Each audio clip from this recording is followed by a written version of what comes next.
Buenas noches, República Dominicana. Bienvenidos todos a una nueva entrega de Toque Final. Esta es la mejor forma de concluir una semana e iniciar la nueva lo mejor edificado posible sobre los acontecimientos más importantes del país y del mundo. No sé, señores, qué está pasando con el ministro de Salud, Rafael Sánchez Cárdenas, un funcionario excelente que hemos elogiado mucho, pero parece que toda la carga que ha tenido en estos días le ha afectado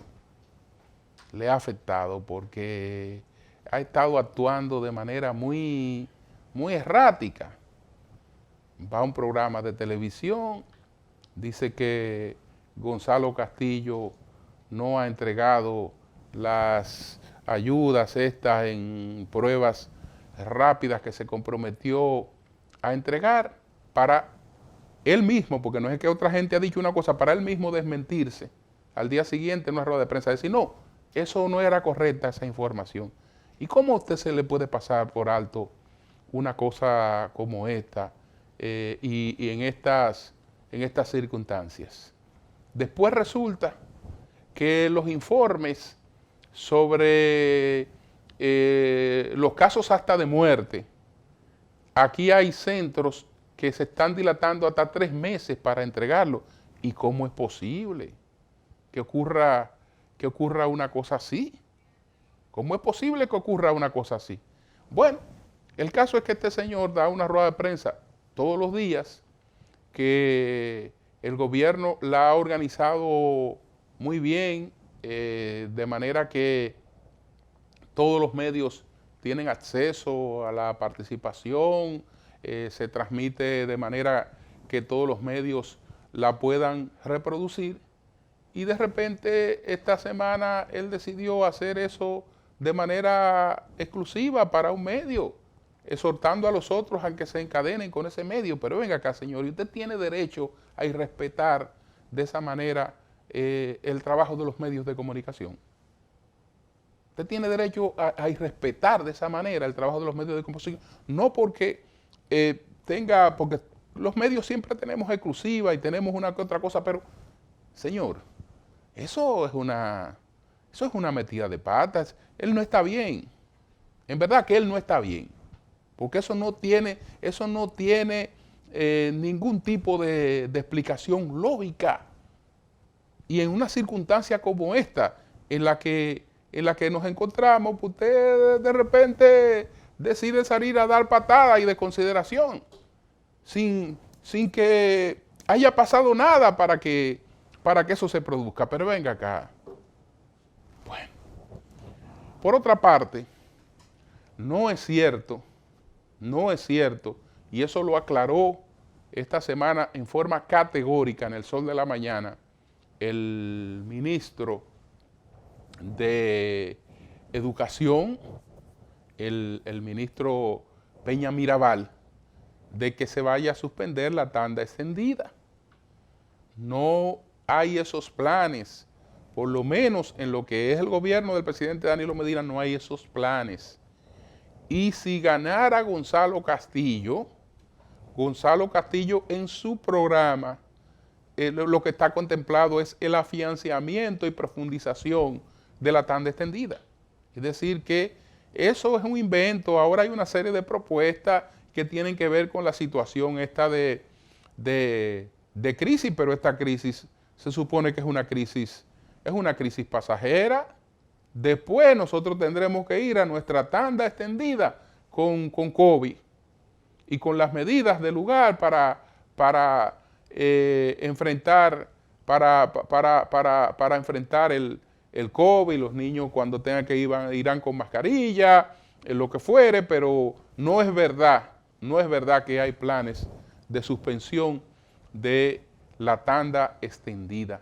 Señores, voy a hacer la primera pausa comercial porque después entonces voy a presentar las 10 informaciones principales de esta semana. Adelante.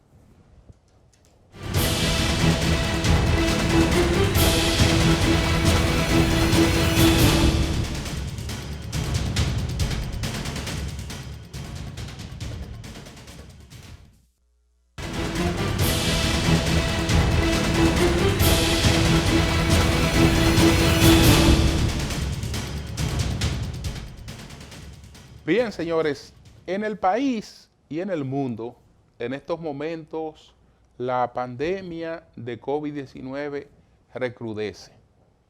Recrudece. Aquí, por ejemplo, esta semana tuvimos información de la penitenciaría de San Juan de la Maguana, donde hay más de 30 casos. De la penitenciaría de Dajabón, donde también hay una cantidad de casos entre reclusos que están en esas penitenciarías. La cantidad de personas conocidas, de familia, de casos cercanos, pues la verdad es que incrementan. Me contaba esta semana un empresario, amigo, que en todo este tiempo, en su empresa, él no había tenido casos de coronavirus. Pero esta semana, ustedes saben cuántos casos tiene. Es una empresa un poco amplia. 15 personas. 15 personas. Entonces, se sabía que cuando se produjera, digamos, otra fase de la desescalada, estábamos más expuestos, pero el problema está, la clave de todo está en que le hemos perdido el miedo al coronavirus, como decía esta semana Gustavo Montalvo, le hemos perdido el miedo al coronavirus y entonces estamos dando más espacio para contagiarnos. Hemos bajado la guardia, no estamos como en principio tomando en cuenta una serie de medidas. Hemos entrado en demasiado confianza y no podemos tener ese tipo de confianza ni entre compañeros ni entre nadie. Es que estamos todos somos un peligro. Es decir, yo lo puedo contagiar a usted, usted me puede contagiar a mí. Eso no se sabe quién puede ser el portador silencioso. Tenemos esta semana, por ejemplo, en Honduras, el presidente de Honduras está hospitalizado, su esposa también. Aquí ya teníamos la situación desde la semana pasada de Luis Abinader, pero no ha sido asintomático, es decir, él ha estado padeciendo realmente los síntomas del virus, lo único que no ha meritado de ventilación asistida, gracias a Dios, y esperamos que pronto se recupere. Pero el problema es que usted no sabe si a usted le va a dar de esa forma o le va a dar más grave. Hay que evitar el contagio por todos los mecanismos. Brasil es una cuestión desastrosa. ¿Cómo va Brasil? Brasil va a alcanzar a Estados Unidos en la cantidad de muertos. Y fíjense que Brasil todavía no ha llegado a los 50,000 muertos, pero como va teniendo hasta 1,200 muertos en un día, 700 y tantos muertos en un día, que República Dominicana es verdad que han crecido la muerte. Nosotros esta semana tuvimos un día con 18 muertos, que eso es mucho para nosotros. Entonces, todas esas cosas tenemos que tomarlas en cuenta para cuidarnos cada vez más. ¿Cuáles fueron los 10 temas más importantes de esta semana? Adelante.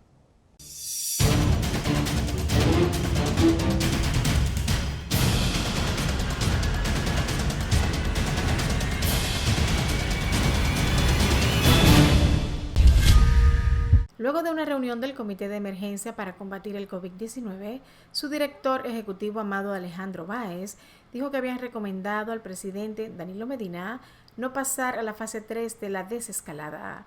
Por tal razón, el gobierno anunció el pasado martes que el país no pasaría a la tercera fase de desescalada de la economía nacional debido a los crecientes casos de coronavirus que se han registrado en las últimas semanas. El anuncio lo hizo Gustavo Montalvo, ministro de la Presidencia, donde informó que el gobierno no estaba dando marcha atrás, sino que estaban resguardándose para poder seguir dando marcha hacia adelante en los próximos días. Reveló que la reapertura del turismo sigue en pie para el 1 de julio, como se ha planteado previamente, en la que hubiese sido la entrada en operación de la fase 4. Mientras entre el lunes y el martes de la pasada semana se registraron 23 defunciones por COVID-19, registrando cifras récord el martes pasado, al morir 18 personas en un solo día. Mientras en los primeros 12 días de la primera etapa de flexibilización de las medidas de distanciamiento social, se reportaron 3.628 nuevos contagios por coronavirus. El ministro de Salud Pública, Rafael Sánchez Cárdenas, informó que en las primeras 2 etapas los infectados por COVID-19 aumentaron en un 73% y conforme avanzan los días, cada vez son más jóvenes las personas que dan positivo al virus. El Ministerio de Salud Pública sitúa en 39 años de edad la edad promedio de los más de 24.000 afectados por el virus en el país. Entre la fase 1 y la 2, la tasa de letalidad pasó de 2.84 a 2.60%. Representantes del Partido Revolucionario Moderno depositaron un recurso de inconstitucionalidad en el Tribunal Constitucional en contra de la prórroga de 17 días del estado de emergencia aprobado el pasado fin de semana por el Congreso Nacional. La documentación argumenta que la resolución 67-20 dictada por el Congreso y los decretos 213-20 y 214-20 del Poder Ejecutivo violan los principios constitucionales de seguridad jurídica, proporcionalidad y legalidad. La documentación indica que los decretos emitidos por el presidente de la República son ambiguos, al no regular claramente cómo deben proceder los diversos sectores frente a las limitaciones impuestas por el estado de emergencia. En tanto, el consultor jurídico del Poder Ejecutivo, Flavio Darío Espinal, explicó los argumentos jurídicos bajo los cuales el gobierno considera que la resolución número 67-20 dictada por el Congreso de la República y el decreto del Poder Ejecutivo que aprueban y declaran una prórroga del estado de emergencia por 17 días no son violatorios de la Ley 21-18 que regula los estados de excepción ni de la Constitución Dominicana. No es cierto que el plazo de la prórroga no pueda exceder el del anterior, afirmó el funcionario. Dijo que la ley no determina que el plazo de las prórrogas no puedan exceder el estado de emergencia aprobado originalmente. Contrario a los argumentos del Partido Revolucionario Moderno en su recurso de inconstitucionalidad llevado al Tribunal Constitucional, Espinal explicó que en República Dominicana no existe la prórroga de una prórroga, sino la prórroga del estado de excepción. Por tanto, considera que el plazo de referencia es el de 25 días. Con hermetismo y sin revelar muchos detalles, fue como terminó la reunión de alrededor de 3 horas, celebrada entre el Pleno de la Junta Central Electoral, la Comisión de Acompañamiento del Consejo Económico y Social y los representantes de los partidos, donde trataron varios temas relacionados con el montaje de los comicios del 5 de julio, entre ellos la situación del Departamento de Informática. El Pleno de la Junta Central Electoral designó al ingeniero Johnny Marcelo Rivera Báez como director de informática, cerrando así un ciclo de demandas de los principales partidos políticos en ese sentido. La designación se produjo luego de amplios debates con los delegados de los partidos que sustentan candidaturas presidenciales para las próximas elecciones en reuniones celebradas el pasado martes y el miércoles. La decisión se produjo luego de escuchar los pareceres partidarios en la reunión celebrada con el Pleno, en la que además se escuchó el parecer de representantes de candidatos presidenciales y se comprobó el consenso entre dichas organizaciones.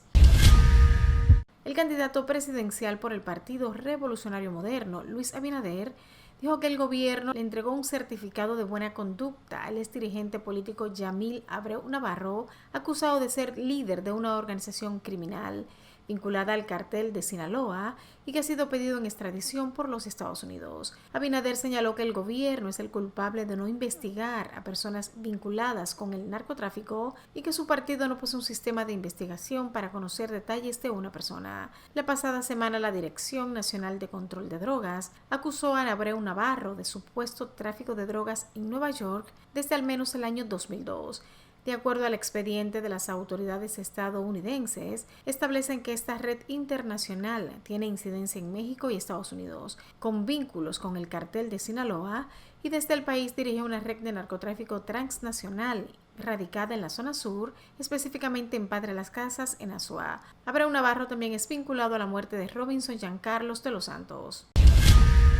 El comité político del gobernante Partido de la Liberación Dominicana mostró su profunda preocupación por la cada vez más evidente incidencia de sectores ligados al narcotráfico en la campaña del Partido Revolucionario Moderno y demandó de la organización, que se refiere al caso de Yamil Abreu Navarro, pedido en extradición por los Estados Unidos por alegados nexos con el mundo de sustancias ilícitas. Francisco Domínguez Brito, quien habló como vocero del órgano durante una rueda de prensa, afirmó que la organización opositora no ha dado una explicación a la sociedad, lo que calificó como una irresponsable falta de transparencia. Domínguez Brito demandó en ese contexto que el partido opositor explique a las autoridades y a la sociedad cuánto dinero aportó el señor Yamil Abreu Navarro a la campaña del PRM, cómo hizo esa contribución en efectivo o en cheques, a quién o quiénes le entregó esas contribuciones, cuál era la responsabilidad política de ese señor en la coordinación regional de las actividades del PRM en las provincias del sur. También dijo que el caso de Abreu Navarro no es el único en que ese partido está involucrado en narcotráfico.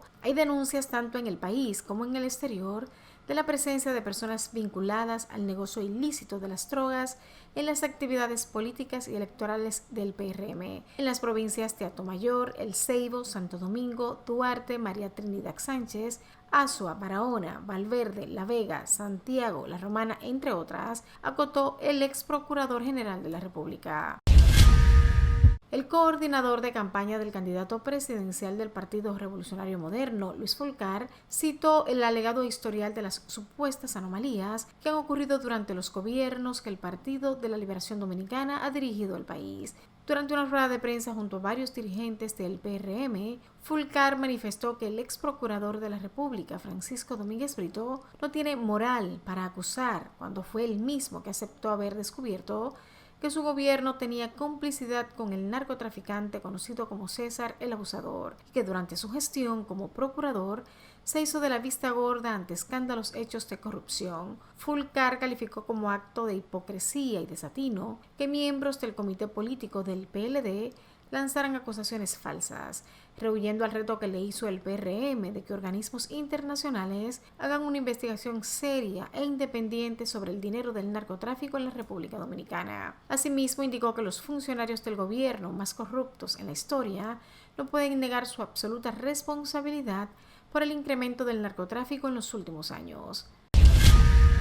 La Asociación Dominicana de Administradoras de Fondos de Pensiones, ADAF, expresó su rechazo al proyecto de ley aprobado por la Cámara de Diputados que propone entregar el 30% de los fondos de pensiones a los trabajadores afiliados a las administradoras de fondos de pensiones que así lo soliciten. A través de un comunicado, la ADAF hizo un llamado a la reflexión y a la sensatez a todos los sectores de la vida nacional. La ADAF manifestó que ante el manejo improcedente y apresurado de un tema de tanta trascendencia para el futuro de los trabajadores y para la economía nacional, en su misión de administrar y cuidar con transparencia y estricto apego a las leyes vigentes el patrimonio de los afiliados, las AFP miembros llamaron a la reflexión en torno a algunos de los principales efectos negativos que implica seguir adelante con ese proyecto de ley. Estas son sus justificaciones. La ADAF indicó que los fondos de pensiones fueron creados con el fin de garantizar un retiro de calidad a los trabajadores afiliados. Con el adelanto de un 30%, estos asumirían con sus propios ahorros el costo de la crisis económica provocada por el COVID-19, cuando ese es un deber del Estado, para lo cual hizo una emisión de bonos soberanos denominados el COVID-19 por 40,000 millones de pesos, en razón del impacto negativo que tendría en la economía, encareciendo los precios y debilitando la moneda. El valor de la pensión de los trabajadores disminuiría doblemente por retirar parte de los ahorros obtenidos hasta la fecha y además por las implicaciones que la operación tendría en el valor patrimonial de los fondos, colocándolos en una situación de precariedad a futuro. Asimismo, la modificación de la Ley 87-01 tendría consecuencias perversas sobre los sectores más vulnerables de la sociedad, así como para la estabilidad y el crecimiento económico. El Consejo del Poder Judicial anunció para el 1 de julio la apertura de la fase intermedia del Plan de Continuidad de Labores, lo que implicará la celebración de todo tipo de procesos de manera virtual en los tribunales del país en todas las materias e instancias. Durante la fase intermedia, los tribunales de primera instancia o superior conocerán de manera virtual todos los asuntos de su competencia. En el caso de los juzgados de paz, solo conocerán asuntos urgentes que por su carácter ameriten respuesta rápida siempre de manera virtual. Los plazos procesales que habían quedado suspendidos con el inicio de la emergencia se reanudarán 3 días hábiles después de iniciar esta segunda fase, según lo previsto en el citado plan. Esto implica la reactivación de las notificaciones y otros trámites vinculados con los procesos abiertos, habilitando de manera plena la actuación de los alguaciles y de otros auxiliares de la justicia. El exguerrillero nicaragüense Eden Pastora, el legendario Comandante Cero de la Revolución Sandinista, falleció el pasado martes en un hospital de Managua a los 83 años de edad. El exguerrillero fue una de las figuras más controvertidas e icónicas del Frente Sandinista, partido gobernante de Nicaragua. Pastora Gómez fue uno de los más conocidos guerrilleros del Frente Sandinista de Liberación Nacional, movimiento que tomó el poder en 1979, tras derrocar al dictador Anastasio Somoza, cuando unos 25 sandinistas armados bajo su mando asaltaron el Palacio Nacional, sede del Congreso, en una espectacular acción que logró la liberación de 60 presos sandinistas y ayudó a la caída de Somoza. En los inicios de la Revolución Sandinista fue viceministro del Interior, pero abandonó ese cargo descontento por lo que denunció como un alineamiento con Cuba y la Unión Soviética del gobierno encabezado por el ahora presidente Daniel Ortega. Finalmente, la pandemia aún se está acelerando en América Latina, advirtió la Organización Panamericana de la Salud en una conferencia virtual en la que la directora Carissa Etienne remarcó que no se está viendo indicios de una disminución de los contagios. En el continente americano se han registrado más de 3.8 millones de casos y más de 200.000 muertes por el nuevo coronavirus. Estados Unidos representa el 54% de todas las infecciones detectadas y Brasil el 23%, de acuerdo con estadísticas del organismo. Según la OPS, Latinoamérica sigue en la primera ola de la pandemia y junio y julio serán críticos. Brasil registró en las últimas 24 horas más de 1.200 muertes por COVID-19, la enfermedad causada por el nuevo coronavirus. La cantidad de casos positivos fue de más de 31.000, lo que lleva la cifra a 960.309 casos. Se espera que el país sudamericano supere el 1.000.000 de contagios confirmados en el fin de semana. En tanto, la Organización Mundial de la Salud informó que hasta el momento hay más de 8.269.170 casos, más de 445.213 fallecidos y más de 3 millones de recuperados, con más de 700 nuevas muertes por coronavirus en un día. El número de fallecimientos por la pandemia en Estados Unidos superó el de soldados estadounidenses caídos durante la Primera Guerra Mundial. Si bien desde principios de junio rara vez se han superado las 1.000 muertes diarias, aún se registran alrededor de 20.000 nuevos casos cada día en el territorio estadounidense, cifra que se ha mantenido por semanas. De igual forma preocupan y mucho los rebrotes de coronavirus detectados en Pekín y Alemania, mientras que las autoridades chinas han reactivado su estado de alarma y han empezado a confinar a grandes grupos de población ante la mayor contagiosidad de este brote. En Alemania, más de 7.000 personas se encuentran aisladas después de que más de la mitad de los trabajadores de una empresa cárnica dieran positivo por COVID-19.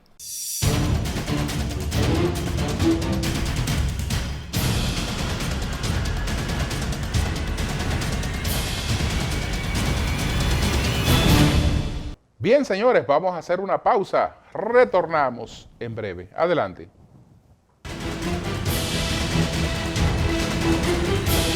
¿Qué se puede poner?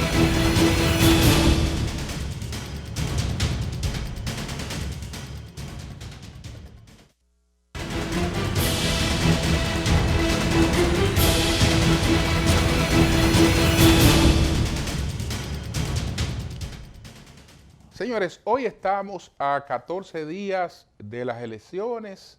Todo el trabajo organizativo marcha muy bien y esta semana de manera muy armoniosa se escogió a un nuevo director de cómputos y está montado el proceso para las elecciones en el exterior. La pregunta importante del momento: ¿hay la posibilidad de unos resultados en primera vuelta?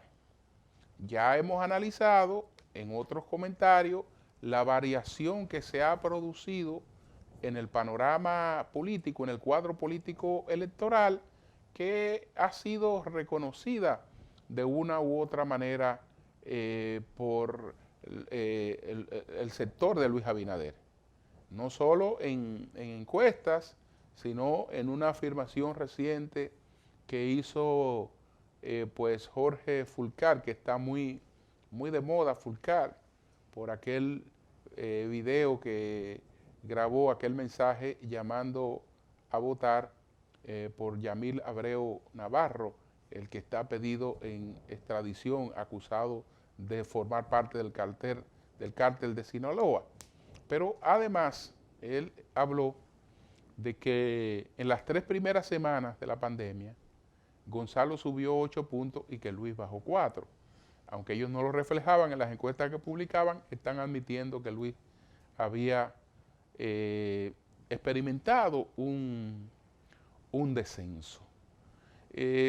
Durante un tiempo, el panorama que se registraba era prácticamente el de un empate estadístico entre Gonzalo y Luis. Sin embargo, el panorama ha ido redefiniéndose alrededor de una mayor ventaja de Gonzalo Castillo. En estos momentos, Luis Abinader se mueve entre un 39 a un 42%. Gonzalo Castillo se mueve entre un 42% y un 46%. Hay encuestas que le dan hasta un 48%, pero hablemos de un 43 a un 46%. Entonces, habrá que ver si el nivel de indecisión de aquí a allá se acorta mucho más o si el voto útil se expresa en esas elecciones, que la gente dice, bueno, aquí hay una pandemia, no quiero volver a la fila de votación, vamos a votar por uno de estos dos candidatos que son realmente los que están compitiendo, y ahí entonces es que pudiera definirse un resultado de las elecciones en primera vuelta. Aquí hay muchas cosas que pueden sorprender a la gente, pero hay datos básicos de lo que partir para que usted no se sorprenda. Si usted ve una encuesta que dice, por ejemplo, Gonzalo Castillo está en primer lugar en San Cristóbal, usted puede decir, ¿y cómo va a ser? Porque el PLD perdió en San Cristóbal. Resulta que el PLD no perdió en San Cristóbal.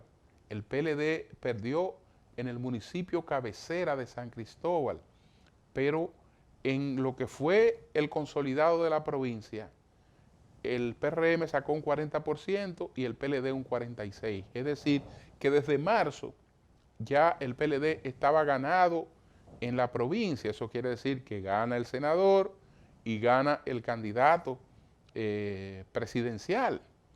En el Distrito Nacional también ya se ha producido una situación favorable. Es decir, Gonzalo Castillo en estos momentos no está por debajo de Luis en ninguna provincia. Puede estar empate con él o con una ligera ventaja y en otras con una mayor ventaja. ¿Producirá eso un resultado en primera vuelta? Hasta ahora es lo que está por definirse en el desarrollo del proceso comicial del 14, que esperamos que sea masivo, que vayamos con toda la protección necesaria, con nuestra mascarilla, con las caretas, los que tienen caretas, con todo tipo de cosas, no hacer mucho contacto físico, votar e irse a su casa tranquilo y desarrollar unas elecciones realmente con un altísimo nivel de participación. Voy a pedir una pausa para al regreso presentar las 3 preguntas. Aquí hay un tema que con la cuestión esta de personas vinculadas al narcotráfico que son candidatos, entonces lo que mucha gente se pregunta, ¿y cómo pudieron llegar a ser candidatos si se requería un certificado de no antecedentes penales? Lo lamentable es que el certificado está regulado por ley y hay una sentencia del Tribunal Constitucional que dice que solamente pueden colocarse allí cualquier tipo de antecedente que haya sido producto de una sentencia definitiva. Entonces, eso limita mucho. Pero el doctor Miguel Valerio Jiminián, que domina muy bien este tema, va a conversar con nosotros, pero será después de la pausa. Adelante.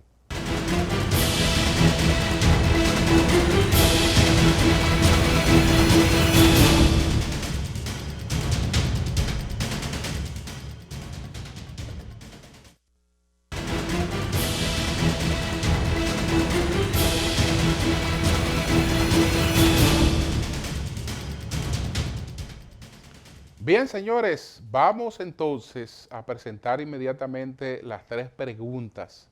El doctor Miguel Valerio pues ha respondido a nuestro equipo las 3 preguntas y estamos hablando sobre la certificación de no antecedentes penales que otorga la Procuraduría General de la República. ¿En qué está basada esa certificación? Adelante.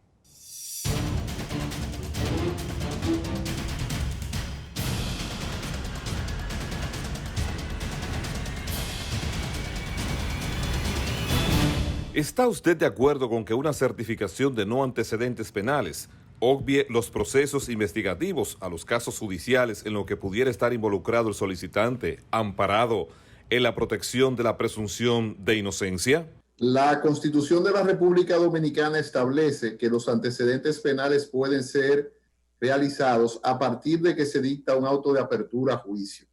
Eso quiere decir que hay que diferenciar entre ficha de los organismos de seguridad del Estado o policía y antecedentes judiciales como tal. Los antecedentes judiciales, para una persona poderla tenerlo en un registro, según el Tribunal Constitucional, tiene que haberse dictado un auto de apertura a juicio. Una vez que se dicte el auto de apertura a juicio por parte de un juez instructor, es que el Estado tiene derecho a conservar los antecedentes penales, por lo cual hay que diferenciar entre fichas policiales y antecedentes penales. Cuando hablamos de antecedentes penales, en los registros solamente se pueden dar al público cuando ya un juez ha dictado un auto en fase de instrucción. ¿Qué sentido tiene la emisión de este documento cuando en el caso de personas con conductas antisociales, una empresa que pudiera ser contratante de esa persona, cualquier entidad jurídica con la que intentase vincularse, no son prevenidas del historial del individuo que presenta este documento? Ninguna responsabilidad tendría la empresa o entidad jurídica debido a que tiene que reportarse en base a los antecedentes judiciales. Vuelvo y repito, solamente aquella persona que será dictado un acto de apertura a juicio es la única que puede ser entregado documentos oficiales en los cuales certifica que tiene antecedentes judiciales. Por lo que si una empresa, cualquiera que fuese, o una entidad jurídica tiene relaciones comerciales o de cualquier otra índole con una persona que tiene un antecedente judicial limpio, no comprometería en nada su responsabilidad. ¿Qué salida prevé para tener la posibilidad de disponer de un documento que sea más informativo sobre el portador sin vulnerar la presunción de inocencia ni el derecho al olvido en caso de que haya tenido situaciones judiciales perimidas? Efectivamente, el derecho al olvido como tal y la posibilidad del Estado de tener información sobre una persona en la República Dominicana se dan a partir del auto de apertura a juicio. Es una garantía judicial porque en ese caso ya un juez evaluó conductas en las cuales a una persona se le imputa acciones delictivas. El Tribunal Constitucional ha dicho en múltiples sentencias de que es a partir de ese momento y por un periodo determinado que se pueden tener antecedentes judiciales. Si una persona no es sometida a la acción de la justicia mediante una acusación por parte del Ministerio Público y se evalúa mediante un auto de apertura a juicio dicha conducta delictiva, emitiéndose una resolución judicial, efectivamente de que no podríamos estar hablando de antecedentes penales como tal.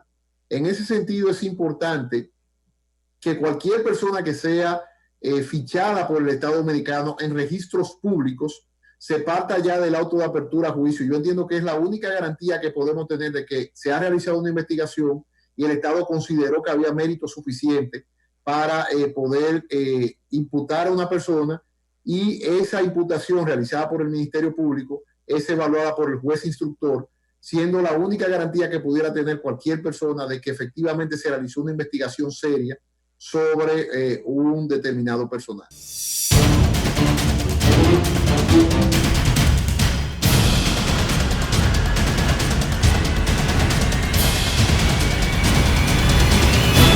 Bien, señores, vamos a una pausa. Retornamos en breve.